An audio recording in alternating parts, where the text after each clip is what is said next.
क्या हुआ मारुति? कहाँ है वो कन्या? वो सुरक्षित तो है? हाँ माँ, वो सुरक्षित है। वो उस वृक्ष के पीछे छुपी हुई है।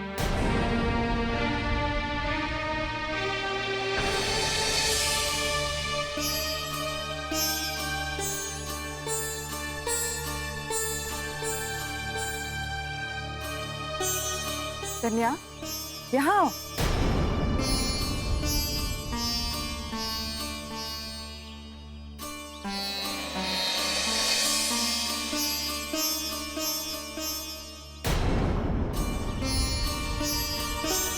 कौन हो तुम? और वो सैनिक तुम्हारा पीछा क्यों कर रहे थे?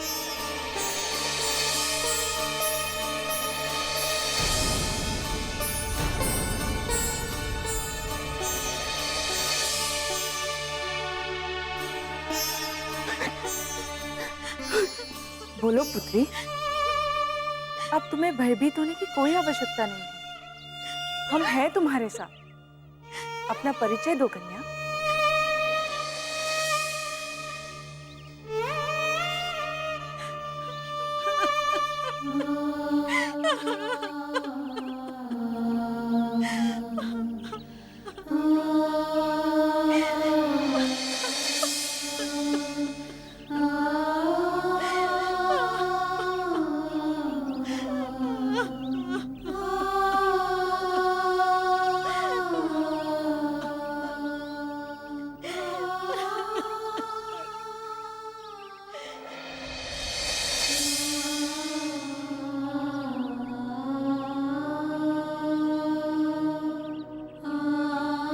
चिंता त्याग दो। अब भय का कोई कारण नहीं है। तुम्हें भूख लगी होगी, लो ये फल ग्रहण करो।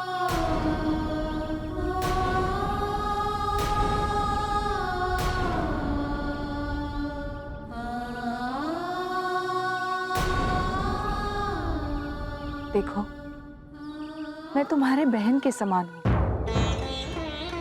मुझे बताओ अपनी पूरी वृत्तांत, अपनी समस्या।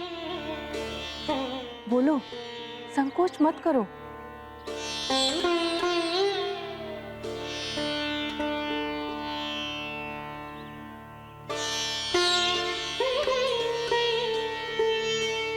बहन, मैं अभागन यक्षलोक के महाराज रथराज की सुपुत्री सुषमा हूँ।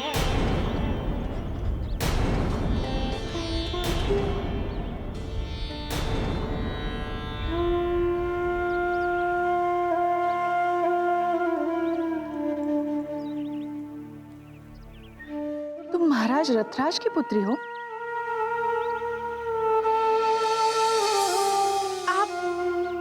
आप उन्हें जानती हैं? व्यक्तिगत रूप से तो नहीं, हाँ, किंतु सुना अवश्य है उनके विषय में।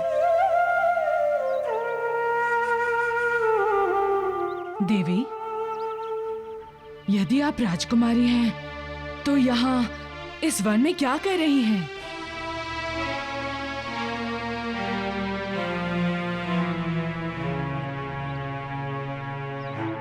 अपने प्रेम की खोज में। प्रेम की खोज? कौन है वो तुम्हारा प्रेमी?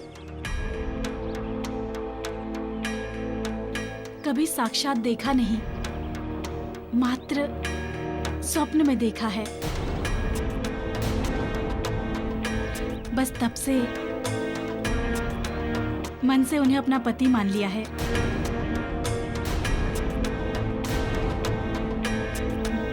किंतु जब मेरे पिता ने किसी और से विवाह करने का कठोर निर्णय सुनाया, तो मैं राजमहल से अपने पति को खोजने निकली।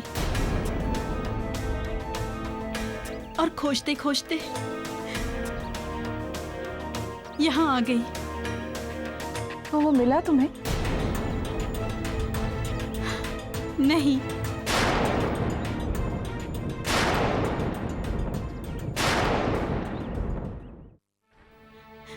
वो नहीं मिले।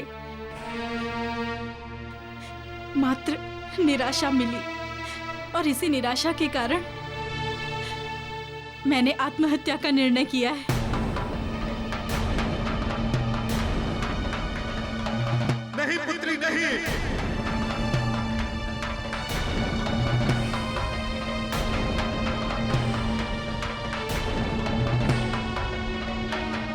ऐसा मत कहो, ऐसा मत कहो।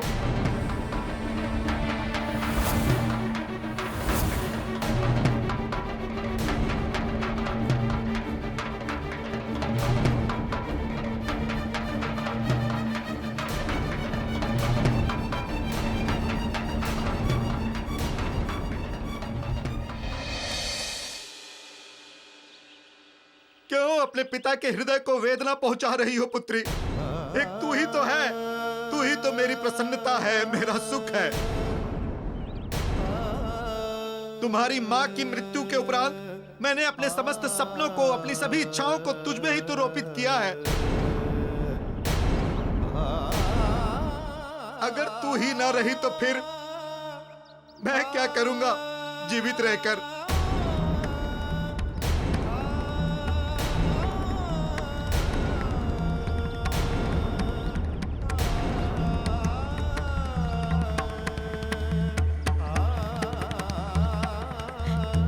नहीं, मेरे पिता मुझे मार देंगे, मेरी हत्या कर देंगे। नहीं, नहीं। भयभीत ना हो, साहस रखो बहन, साहस रखो।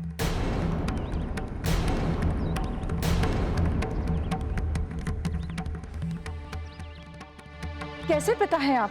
अपनी पुत्री के हृदय में प्रेम एवं विश्वास को भरने के स्थान पर भय को भर के रखा है। उसके कारण उसकी क्या अवस्था हो गई है, इसका ज्ञात भी है आपको?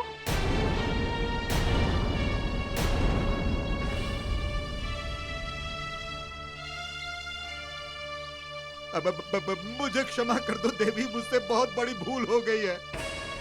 मुझे क्षमा कर दो पुत्री, मुझे क्षमा कर दो। मैं तुम्हें वचन देता हूं कि अब वही होगा जो तुम चाहोगी। मैं स्वयं तुम्हारे राजकुमार को खोजूंगा और उसके साथ तुम्हारा विवाह संपन्न करूंगा। ये मेरा वचन है। अब चलो मेरे साथ, चलो अपने यक्षलोक। तुम्हारे बिना यक्षलोक सूना सूना सा हो गया है पुत्री। आओ। नहीं, कदापि नहीं। हम आपके साथ वहां कदापि नहीं जाएंगे।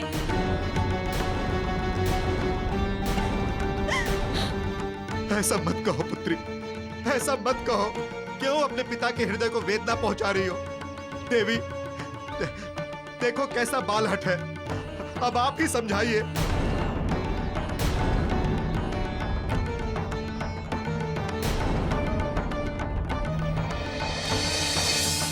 हट करना अच्छा नहीं है। तुमने मुझे बहन माना है ना? अपनी बहन की बात नहीं मानोगी? देखो, तुम्हारे लिए अपने पिता के साथ लौट जाना ही हितकारी है, इसीलिए लौट जाओ।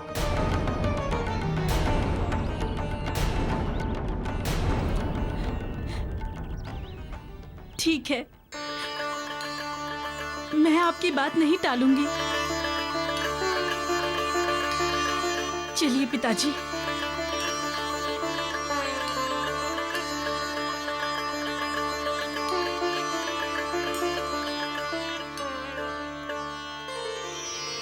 चलिए पिताजी।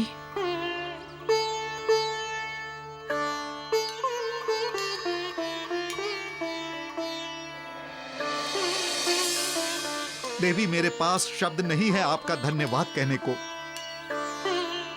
धन्य है देवी आप, धन्य है। राजा रथराज,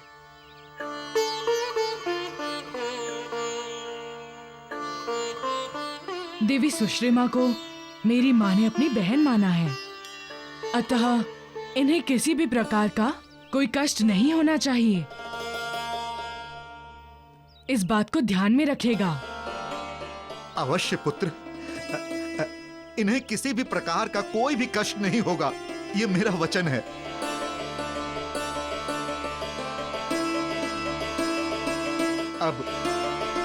आज्ञा दीजिए।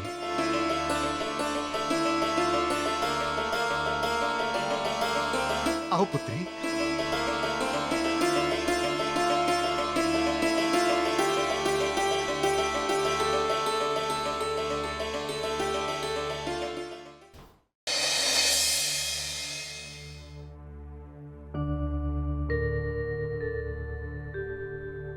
क्या हुआ माँ? आप इतनी चिंतित क्यों हैं?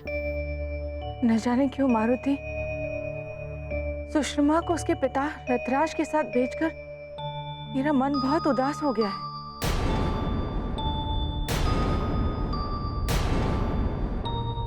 क्यों माँ? रथराज के बारे में मैंने जो सुना है वो कुछ अच्छा नहीं सुना है। कहते हैं कि वो बहुत ही स्वार्थी और चतुर राजा है। उसकी बातों का, उसकी वचनों का कोई भरोसा नहीं है।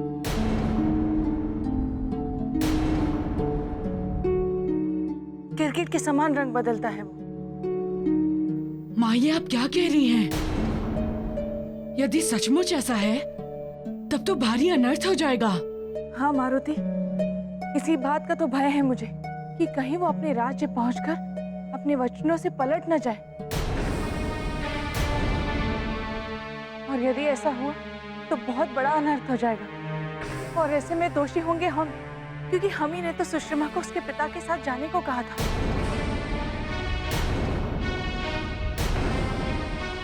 नहीं नहीं मारुति, हम ऐसा अनर्थ होने नहीं देंगे। मारुति, तुम एक काम करो।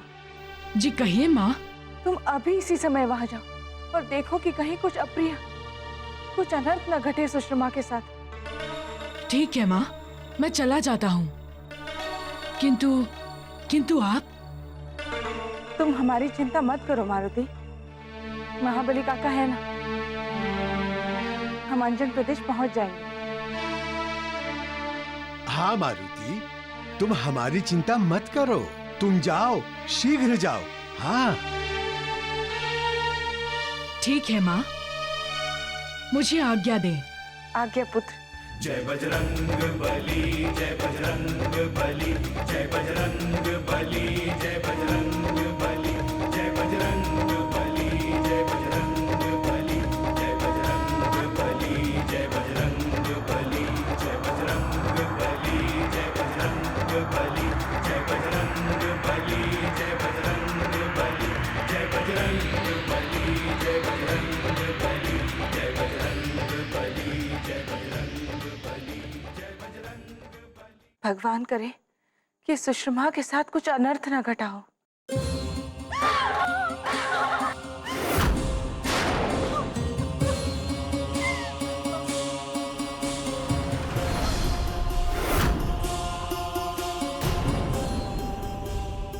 तूने राजमहल से भागने का साहस किया है। तूने विद्रोह किया है मुझसे, अपने पिता रथराज से। आज मैं तेरे साहस नाम के पक्षी के पंखों को नोच दूंगा। आज मैं ऐसा हाल करूंगा तेरा कि तू साहस का विचार भी भूल जाएगी पूरे जीवन के लिए। बता, क्या तू अब भी मेरी आज्ञा नहीं मानेगी? क्या तू अब भी अपनी इच्छा से विवाह करने की हठ धर्मिता करेगी? क्या अब भी तू उस राजकुमार का स्वप्न देखेगी जिसका कोई अस्तित्व ही नहीं?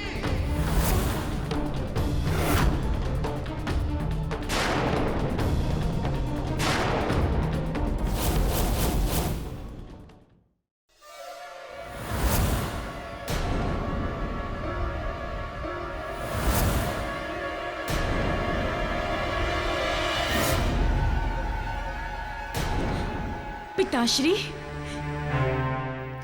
आप चाहे कुछ भी कर लें, मुझे कितना भी प्रताड़ित कर लें, आप मेरे निश्चय और निर्णय को कदापि नहीं बदल सकते। मैंने मन से जिसे अपना पति बना लिया, मृत्युपरांत वही मेरे पति हैं, वही मेरे परमेश्वर। कोई कुछ भी मुझे डिगा नहीं सकता।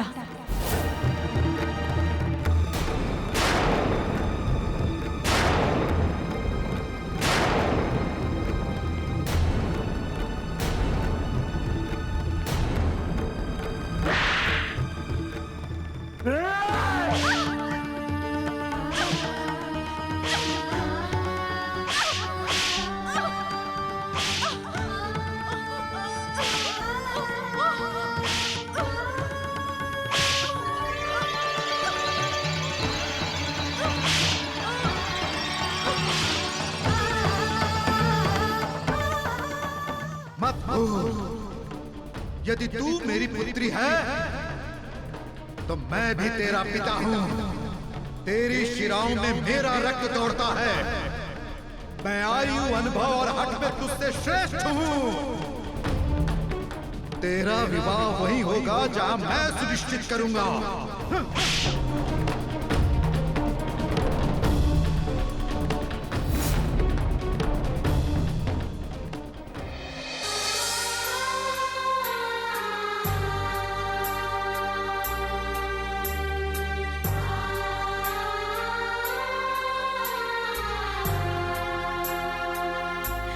स्वामी,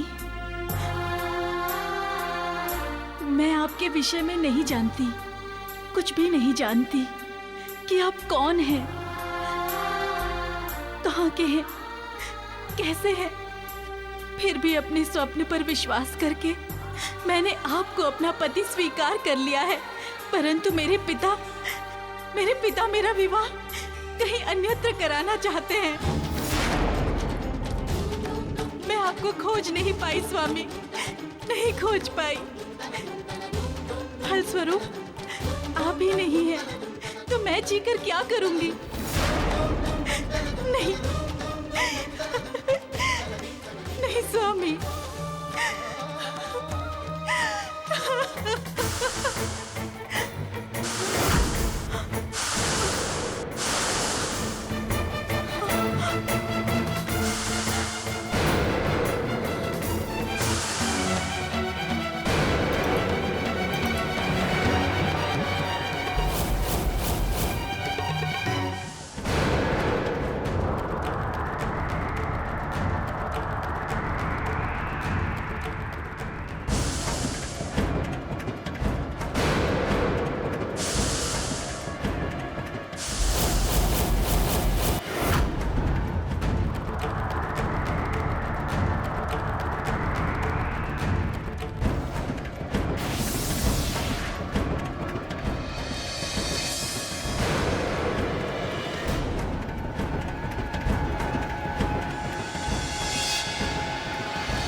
अवश्य यही है राजा राजरथ का महल।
जिस चित्र को तुम देख रहे हो वो विभीषण ही है। विभीषण जी का चित्र? ये मैं क्या देख रहा हूँ? रावण के भ्राता विभीषण का चित्र यहाँ सुषमा की कक्ष में? ये कैसा रहस्य है? इस रहस्य का भेद केवल सुषमा से ही प्राप्त होगा।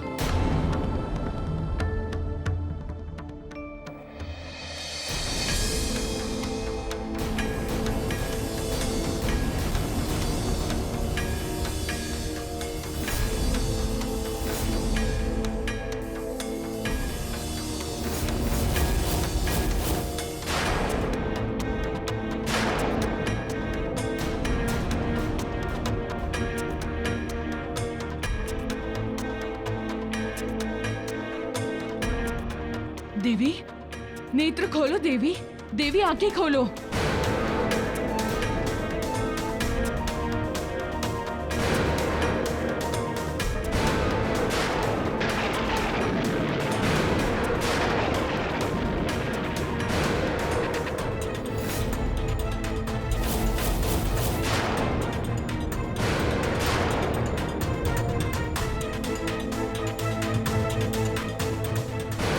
ये क्या?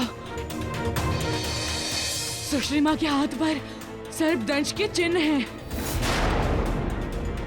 इसका अर्थ ये है कि इन्हें सर्प ने डसा है।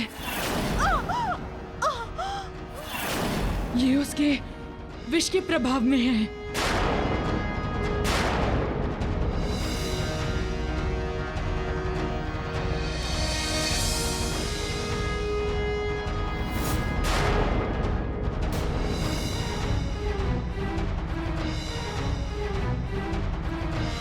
कहीं ऐसा तो नहीं कि वो पुरुष विभीषण ही हो, जिससे सुश्रिमा मन ही मन प्रेम करती हो,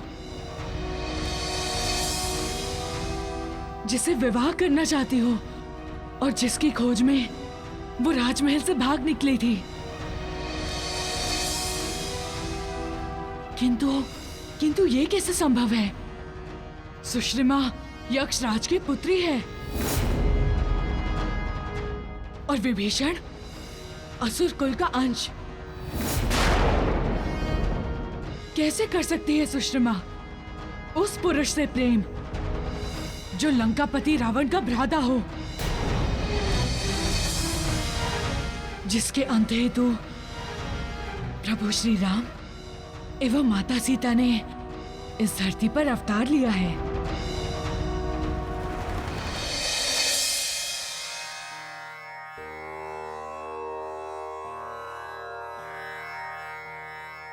हे प्रभु, ये कैसी माया है? हनुमान, ये माया नहीं, सत्य है। जिस चित्र को तुम देख रहे हो वो विभीषण ही है।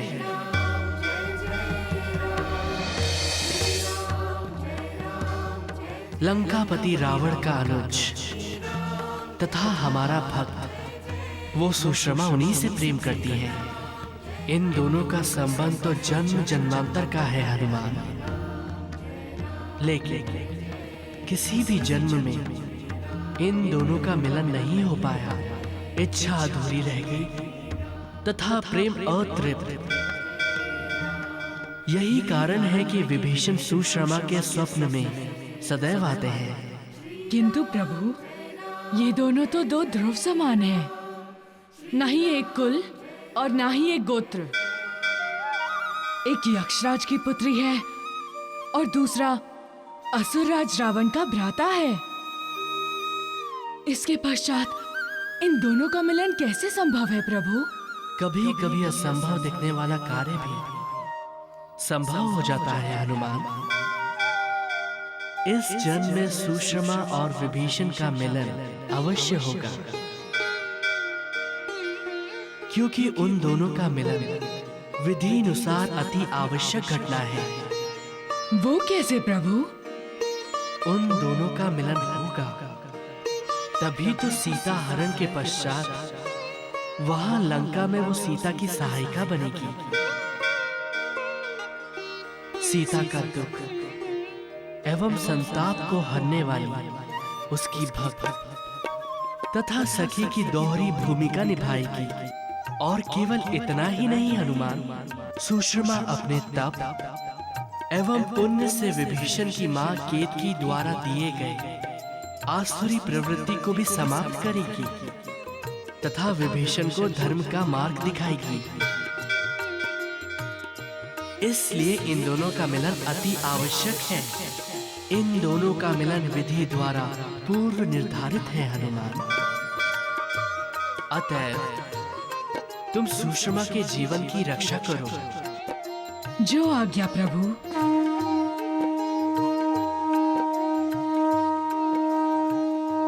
जय बजरंग बली, जय बजरंग बली, जय बजरंग बली, जय बजरंग बली।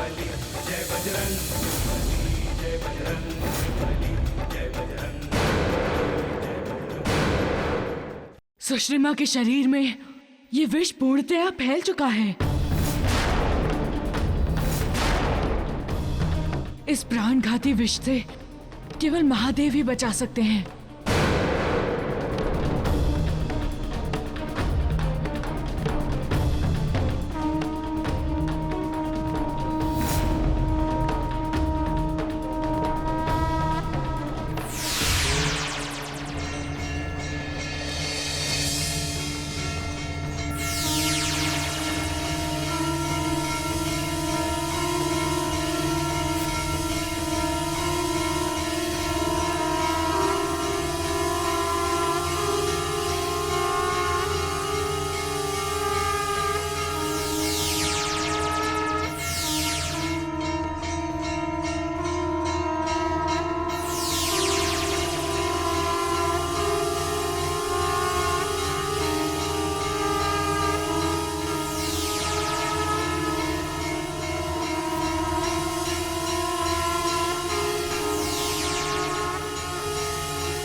मारुति,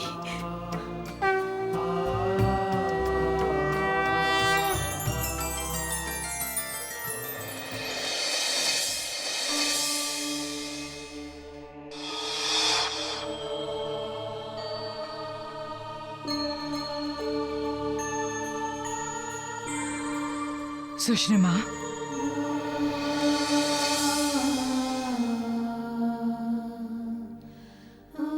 यही है ना वो जिसे तुम प्रेम करती हो?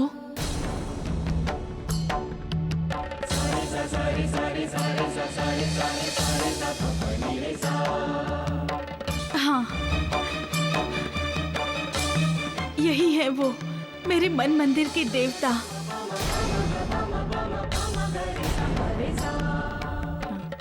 यही नित मेरे स्वप्न में आते हैं।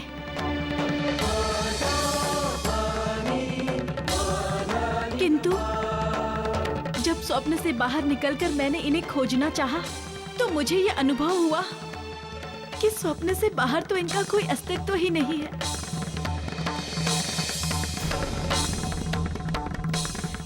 बस यही अपने प्रेम को ना पाने की हताशा परिणाम थी मेरे आत्महत्या की। सुश्रिमा, तुम्हारा ये निर्णय बिल्कुल अनुचित था, क्योंकि ये व्यक्ति कोई स्वप्न नहीं है, अपितु हमारे तुम्हारे ही समान वास्तविक है।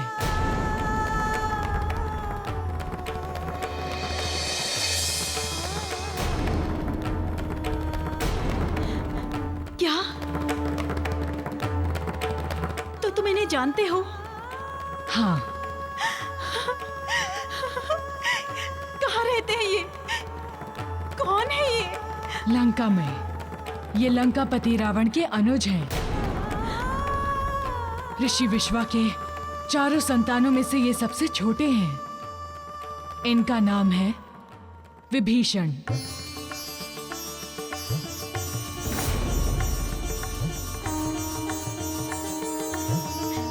विभीषण,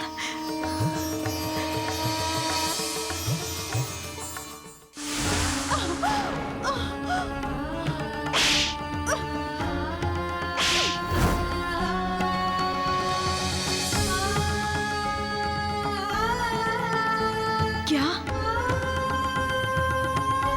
तो तुम इन्हें जानते हो? हाँ। कहाँ रहते हैं ये?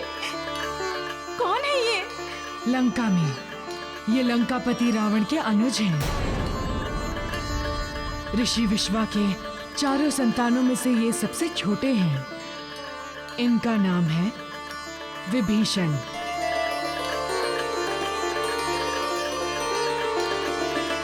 विभीषण। विभीषण। जय राम जय राम जय श्री राम, जय राम जय राम जय श्री राम, जय राम जय राम जय श्री राम, जय राम जय राम जय श्री राम, जय राम श्री राम जय जय राम, श्री राम जय राम जय जय राम, श्री राम जय राम जय जय राम, श्री राम जय राम जय जय राम, श्री राम जय राम जय जय राम, जय जय राम श्री जय जय राम, श्री राम जय राम जय जय राम। मारुति, तुम मेरे जीवन में ईश्वर बनकर आए हो। तुमने आज जीवन की सबसे बड़ी प्रसन्नता दी है मुझे। सुश्रिमा, तुम्हारा एवं विभीषण जी का मिलन अवश्य होगा। बता, क्या तू अब भी मेरी आज्ञा नहीं मानेगी? क्या तू अब भी अपनी इच्छा से विवाह करने की हठ धर्मता करेगी?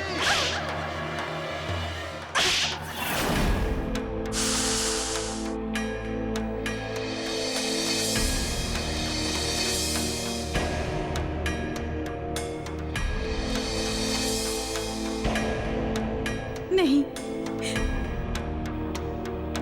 मारुति, तुम मेरे पिता को नहीं जानते। वो ये विवाह कदापि संभव नहीं होने देंगे। उनके हट के सम्मुख मेरा प्रेम पराजित हो जाएगा।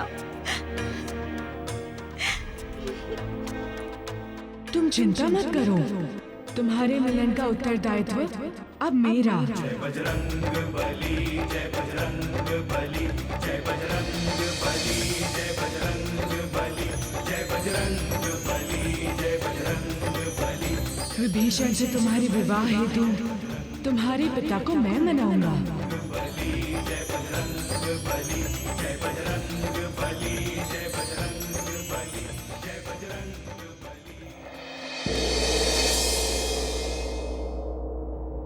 महाराज की जय हो। महाराज, हमने आपकी आज्ञा यक्षपति तक पहुंचा दी है। वो आने वाली द्वादशी को राजकुमारी सुश्रीमा से विवाह हेतु प्रस्तुत होंगे। ये तो आनंद वर्धक मंगल सूचना है। शुभस्य शीघ्रम। जाओ और विवाह की तैयारियां शीघ्र प्रारंभ करो। जी।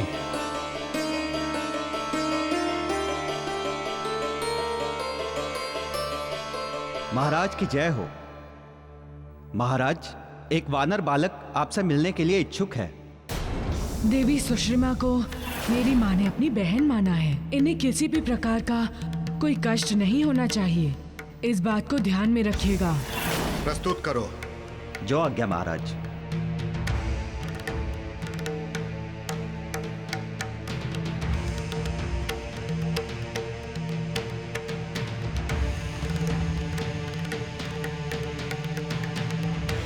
वानर बालक, तुम यहाँ क्या कर रहे हो? महाराज, आपने हमें वचन दिया था कि आप अपनी पुत्री का विवाह उसकी इच्छा अनुसार ही करेंगे, किंतु आप तो अपने राजनीतिक लाभ हेतु उसके अधिकार को हनन कर रहे हैं। वानर बालक, सुश्रमा मेरी पुत्री है, मेरी, और उसका विवाह करना मेरा अधिकार है। जहां मेरी इच्छा होगी वहां उसका विवाह संपन्न करूंगा। तुम कौन होते हो हस्तक्षेप करने वाले? महाराज, आप भूल रहे हैं कि एक स्त्री को अपना जीवन साथी चुनने का पूर्ण अधिकार है, और ये अधिकार स्वयं ईश्वर ने दिए हैं। वो भी इसलिए कि एक स्त्री अपने विवाह के पश्चात एक ग्रह त्याग कर दूसरा जीवन एवं दूसरा ग्रह अपनाती है। वो एक अपरिचित जीवन को आत्मसात करती है। अतएव आपको अपनी पुत्री का विवाह उसी से एवं वही करना चाहिए जहां वो करना चाहती है। मान लो यदि मैं अपनी पुत्री की बात मान भी लेता हूं, तो मैं उसका विवाह करूंगा किससे? क्योंकि जो उसकी इच्छा है वो तो केवल स्वप्न मात्र है। यहां तक कि उसे अपनी इच्छा के बारे में भी नहीं पता। नहीं महाराज, ऐसा नहीं है। मैं आपको बताता हूँ कि वो पुरुष कौन है एवं कहाँ निवास करता है। वो राजकुमार कोई और नहीं, विभीषण है, लंकापति रावण का अनुज, विश्वा एवं केकसी का पुत्र विभीषण। लंकापति रावण का अनुज, विश्वा एवं केकसी का पुत्र विभीषण।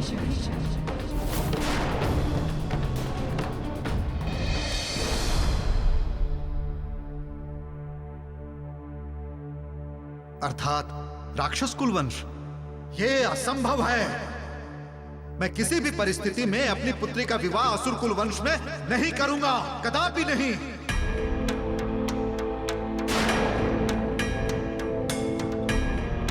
महाराज, कोई भी व्यक्ति अपने कुल से नहीं अपितु अपनी प्रवृत्ति से असुर तथा सुर होता है। हाँ, विभीषण माता के कुल से एक असुर अवश्य है, किंतु प्रवृत्ति से वो एक संत है। भगवान विष्णु के वो एक भक्त हैं। इसीलिए आपको अपना हठ त्याग कर अपनी पुत्री का विवाह उससे कर देना चाहिए। नहीं, कदापि नहीं। मेरी पुत्री का विवाह यक्षराज के साथ सुनिश्चित हो चुका है। आज से 2 दिन के पश्चात द्वादशी तिथि को यह विवाह नियत है। आज से 2 दिन के पश्चात द्वादशी तिथि को यह विवाह नियत है। इस विवाह को ना तो कोई रोक सकता है, ना कोई टाल सकता है। महाराज, आप विधाता के नियमों को चुनौती दे रहे हैं एवं आप पराजित हो जाएंगे, क्योंकि विभीषण एवं सुश्रिमा का विवाह विधाता द्वारा नियत है। इसे रोकने का सामर्थ्य किसी में भी नहीं। इसे रोकने का सामर्थ्य किसी में भी नहीं।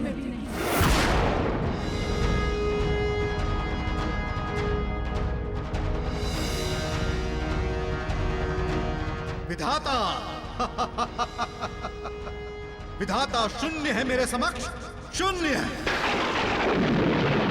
रथराज की इच्छा और निर्णय अटल है, अटल। होगा वही जो मैं चाहूंगा। मैं रथराज।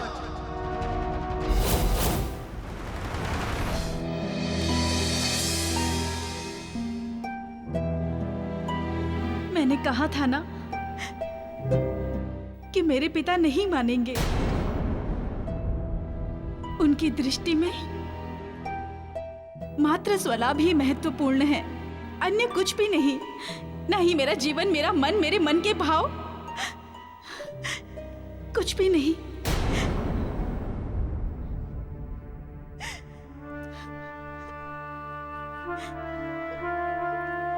वो अपने स्वार्थी विचारों में इस प्रकार लिप्त हैं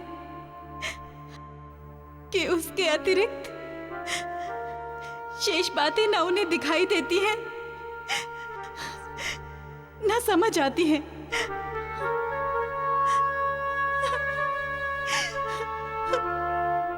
अपने प्रेम पर विश्वास रखो, क्योंकि प्रेम व्यक्ति के निर्णय से नहीं बल्कि ईश्वर की इच्छा से होता है। और जब विधाता ने तुम्हारे मन में विभीषण के प्रति प्रेम अंकुरित किया है, तो अवश्य ही उसके पीछे कुछ गंभीर कारण होगा। और जब नियंता वो है, तो मुझे पूर्ण विश्वास है कि वो तुम्हें तुम्हारे प्रेम से बिछड़ने नहीं देंगे। नहीं मारुति, नहीं।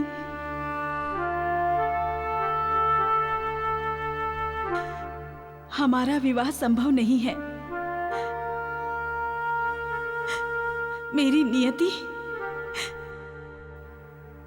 विरह की वेदना में ही जलना है। नहीं, तुम्हारी नियति मिलन है। परंतु कैसे? वो तुम मुझ पर छोड़ दो। मैं तुम्हें वचन देता हूं कि तुम्हारा विवाह तुम्हारी इच्छा अनुसार विभीषण से ही होगा। मैं तुम्हें वचन देता हूँ कि तुम्हारा विवाह तुम्हारी इच्छा अनुसार विभीषण से ही होगा।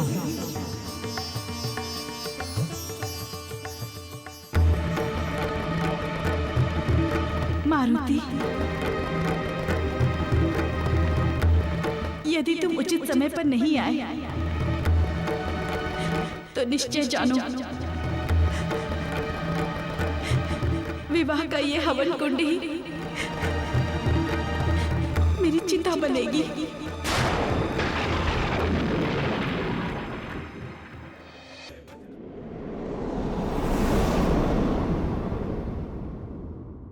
जय राम जय राम जय श्री राम, जय राम जय राम जय श्री राम, जय राम जय राम जय श्री राम, जय राम जय राम जय श्री राम, जय राम श्री राम जय जय राम, श्री राम जय राम जय जय राम, श्री राम जय राम जय जय राम, श्री राम जय बजरंग बली, जय बजरंग बली, जय बजरंग। अब मैं शीघ्र ही विभीषण जी के पास पहुंच जाऊंगा।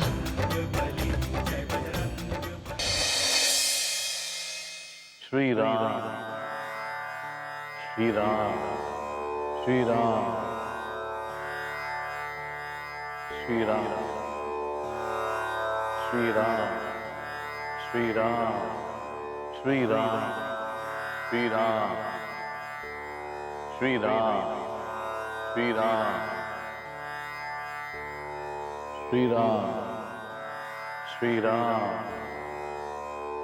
श्री राम राम श्री राम। श्री राम जय राम जय जय राम, जय जय राम श्री जय जय राम, श्री राम जय राम जय जय राम, श्री राम जय राम जय जय राम, श्री राम जय राम जय जय राम, श्री राम जय राम जय जय राम, जय राम श्री राम जय जय राम, जय राम श्री राम जय जय राम, जय राम श्री राम, जय राम जय श्री राम, जय राम जय श्री राम, श्री राम श्री राम जय जय।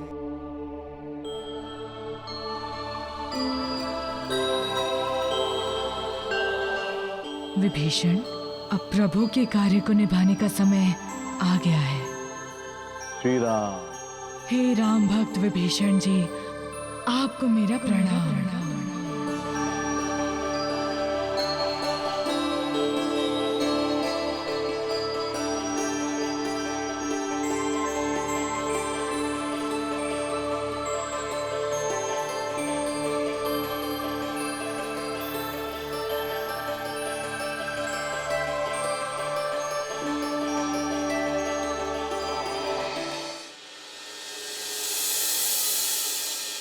मित्र, आपने अब तक अपना परिचय नहीं दिया। मेरा परिचय वही है जो आपका है। मैं भी प्रभु श्री राम का सेवक हूँ। इस नाते तो आप मेरे गुरु भाई हुए। ऐसा ही जानिए। अद्भुत है श्री राम के नाम की महिमा।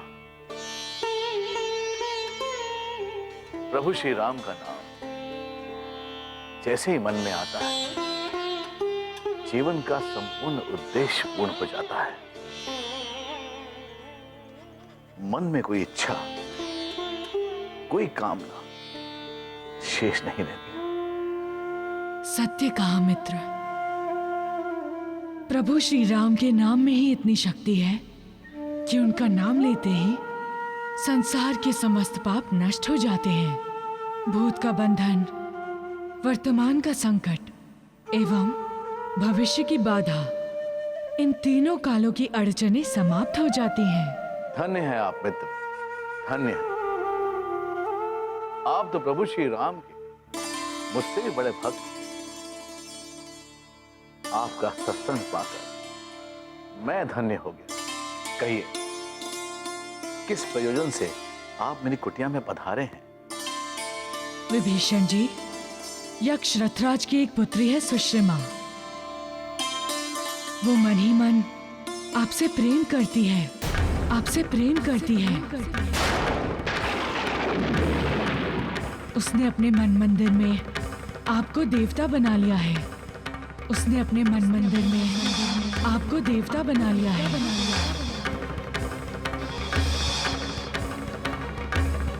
मैं उस कन्या के विवाह का प्रस्ताव लेकर ही आपके पास आया हूँ।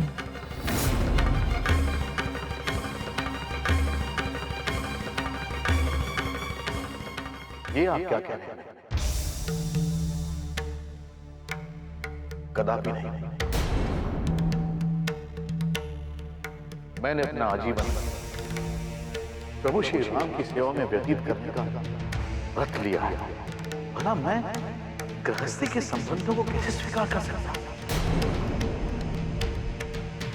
मैं आपका यह प्रस्ताव स्वीकार नहीं कर सकता, किसी भी परिस्थिति में स्वीकार नहीं कर सकता।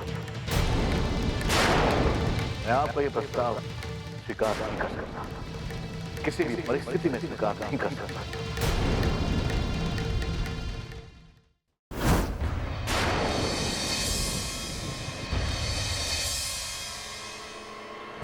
ये आप क्या कह रहे हैं? कदापि नहीं। मैं आपका यह प्रस्ताव स्वीकार नहीं कर सकता, किसी भी परिस्थिति में स्वीकार नहीं कर सकता।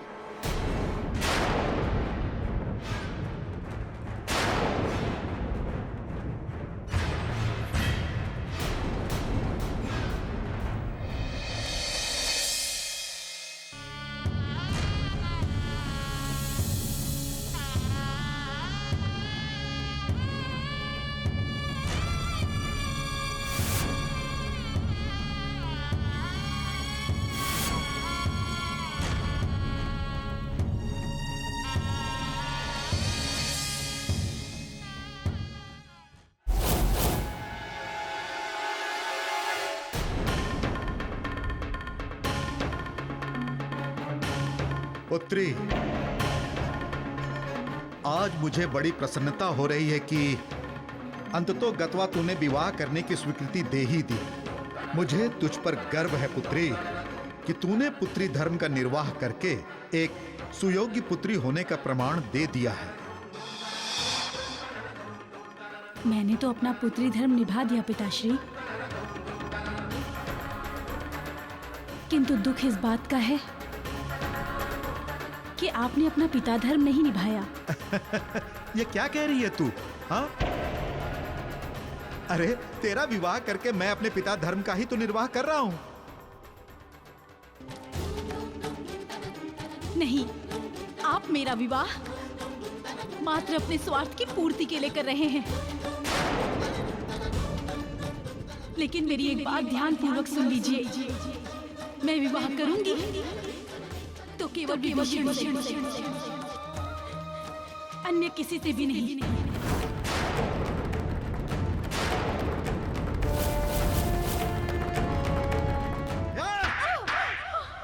बस बार बार एक ही रट। तू अच्छी तरह से सुन ले, तेरा विवाह वही होगा जहां मैं चाहूंगा। और मैं कहती हूँ कि मेरा विवाह वही होगा, उनसे ही होगा जिसे मैंने चाहा है। वो मुझे लेने आएंगे, अवश्य आएंगे, क्योंकि वो मेरे पति हैं, मेरे परमेश्वर हैं।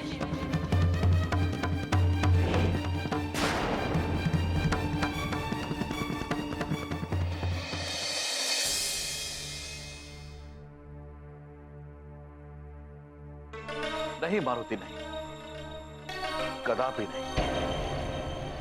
जो व्यक्ति अपने जीवन का प्रत्येक क्षण अपने प्रभु की सेवा में व्यतीत करना चाहता हो, वो व्यक्ति अपना जीवन सांसारिक संबंधों में कैसे बांध सकता है?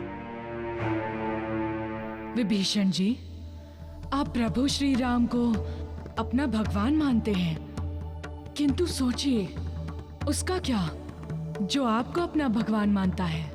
मैं सुश्रिमा की बात कर रहा हूँ विभीषण जी, जो आपके ही चित्र में आपको साक्षात देखकर स्वयं को सौभाग्यशालिनी समझती है।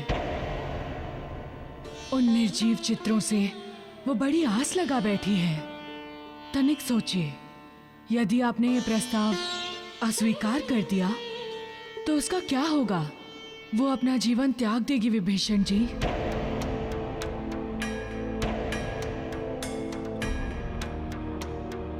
किंतु मारुति, यदि मैंने देवी सुशर्मा का प्रस्ताव स्वीकार कर लिया तो फिर मेरी भक्ति का क्या होगा?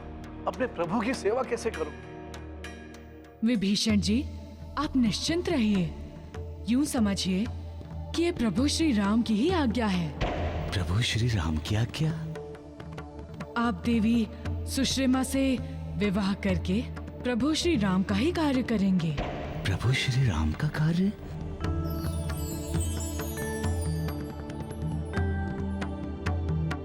नहीं मारुति, मैं ये कैसे मान लूं कि ये मेरे प्रभु की इच्छा है? कैसे मान लूं मैं? विभीषण जी, आप अपने नेत्र बंद कीजिए तथा प्रभु श्री राम का ध्यान धरिए। आपको अपनी शंका का समाधान मिल जाएगा। जैसी आपकी इच्छा।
आप धन्य हैं मित्र, आप धन्य हैं।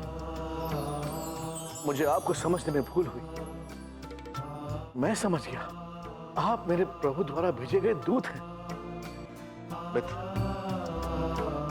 मुझे क्षमा करें, उसके लिए मैं आपसे क्षमा प्रार्थी हूं। मुझे क्षमा करें, आप मुझे आदेश दें, आप जैसा कहेंगे मैं वैसा ही करूंगा।